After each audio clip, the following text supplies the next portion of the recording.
चलिए आप जानेंगे कि जो कारक होते हैं, कारक के भेद को, जो हमने कारक के भेद देखे थे उसको परिभाषित करने आज शुरू करेंगे कि कारक के भेदों को परिभाषित करना है।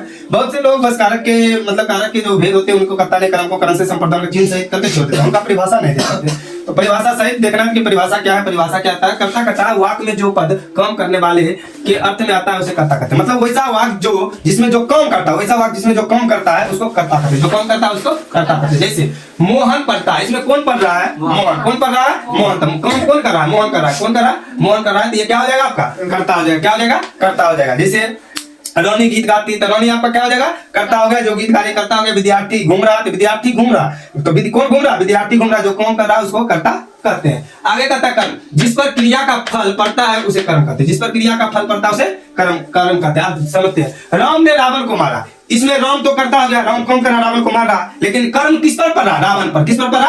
रावण पर। तो इस पर कर्म किस पर पड़ा? रावण पर। राम क्या हो जाएगा? रावण क्या हो जाएगा? आपका कर्म हो जाएगा।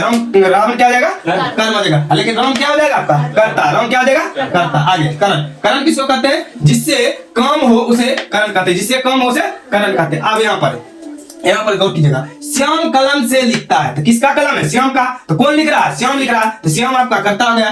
कलम से, कर्म किस पर कर रहे हैं? कलम से लिख रहे हैं। कलम क्या हो गया? आपका कर्म हो गया। कलम क्या हो गया? से। ये से आपका क्या हो जाएगा? करण। क्या हो जाएगा? कर्म होगा। आगे कहता है संप्रदान के लिए, जिसके लिए किया जाए उसको संप्रदान कहते हैं। जिसके लिए किया जाए, जना मान चलो अभी हम पढ़ा रहे, किसके लिए पढ़ा रहे? विद्यार्थी के लिए कर रहे हैं। जो भी कुछ करते हैं किसके लिए कर रहे हैं? विद्यार्थी के लिए करते हैं। तो उसको जैसे शिष्य ने अपने गुरु के लिए सब कुछ किया। शिष्य ने अपने गुरु के लिए सब कुछ किया। जैसे शिष्य अभी जो विद्यार्थी होते हैं पढ़ते हैं, किसके लिए पढ़ते हैं? ये जवान रसगुल्ला पढ़ते हैं। अगला जैसे बहुत समय पहले क्या करता था, शिष्य जो थे वो तो बच्चे होते थे, वो एक ही जगह रहना, खाना, पढ़ना, ये सब जितना होता है सब कुछ करता था। तो शिष्य ने अपने गुरु के लिए, ये के लिए क्या हो जाएगा? आपका संप्रदान हो जाएगा। क्या हो जाएगा? संप्रदान हो गया। इस समय का बच्चा वैसा नहीं है, पिछले समय का बच्चा था। आगे अपादान, जिससे किसी वस्तु को अलग किया जाए उसे अपादान कहते हैं। जैसे ये आज है, इसको कोई भी कारण से अलग कर देते हैं, इसको क्या कहते हैं? अपादान कहते हैं। क्या कहते हैं? अपादान कहते हैं। सेंटेंस से देखते हैं। वह अपने क्लास से बाहर आया। हम जो है क्लास में, हम अपने क्लास से क्या कर रहे हैं? बाहर जा रहे हैं। तो क्लास और हम क्या हो रहे? अलग हो रहे। क्या हो रहे? अलग हो रहे। तो उसी को क्या कहते हैं? अपादान कहते हैं। इसका अर्थ हुआ जुदाई। क्या हुआ? जुदाई। तू हमको छोड़कर चली गई, जुदाई। अर्थ क्या हो गया? जुदाई। तो ये हो जाएगा आपका क्या हो जाएगा? से आपका क्या हो जाएगा? अपादान। क्या हो जाएगा?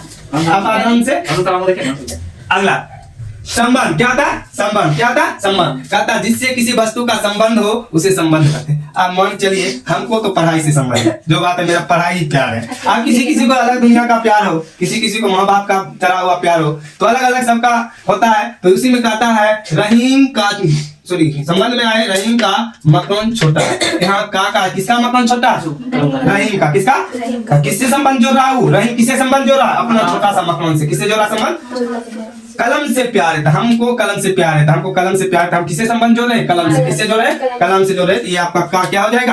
आपका संबंध स्थापित कर रहा है। क्या कर रहा है? संबंध स्थापित कर रहा है। आगे अधिकरण। क्या? अधिकरण जिससे क्रिया का आधार जाना जाए उसे अधिकरण कहते हैं। जिससे क्रिया का आधार जाना जाए उसे क्या कहते हैं? अधिकरण। जैसे लड़की घोड़ी पर बैठी थी। बैठी है। हाँ बैठी है। तो लड़की घोड़ी पर बैठी है। अब मान के चलो अभी हमको पूछ लेगा, अब यहाँ भी आप सब बैठे हैं, आप किस पर बैठे? हम बोलेंगे हम चौकी पर बैठे हैं। किस पर बैठे हैं? चौकी पर। किसका आधार बता रहा? चौकी का आधार बता रहा। किसका? चौकी। तो वो घोड़ी पर बैठा दिए, लड़की को घोड़ी पर बैठा दिए। तो लड़की को किस पर बैठा दिए? गाड़ी पर। लड़की का चलिए, लड़की को घोड़ी पर बैठी है। तो पर क्या हो गया? आपका अधिकरण हो गया। क्या हो गया? अधिकरण हो गया। अगले कहते संबोधन। क्या कहता है? जिससे किसी को पुकारा या संबोधित किया जाए उसे संबोधन कहते हैं। जैसे अरे भाई, हे दीदी, ये क्या हुआ? आपका हे क्या हो जाएगा? जैसे महात्मा गांधी मारा था, कहा था हे हरामी था, यहाँ लिखा है हे राम। तो हे राम क्या हो जाएगा? हे आपका क्या हो जाएगा? संबोधन करा। क्या करा? संबोधन। अरे भाई, अरे आपका क्या हो जाएगा? संबोधन हो जाएगा। क्या हो जाएगा? संबोधन हो जाएगा। पुकारा जिससे जाएगा जल्दी आओ, जल्दी आओ, ये भी आपका उसी में चल जाता है। लेकिन जैसे हे बहन, हे दीदी, हे मैयो, हे बाबू, हे सोना, सब ये सब क्या आ जाएगा? संबोधन आ जाएगा। क्या आ जाएगा? संबोधन आ जाएगा। यही है आपका, लिख लीजिए।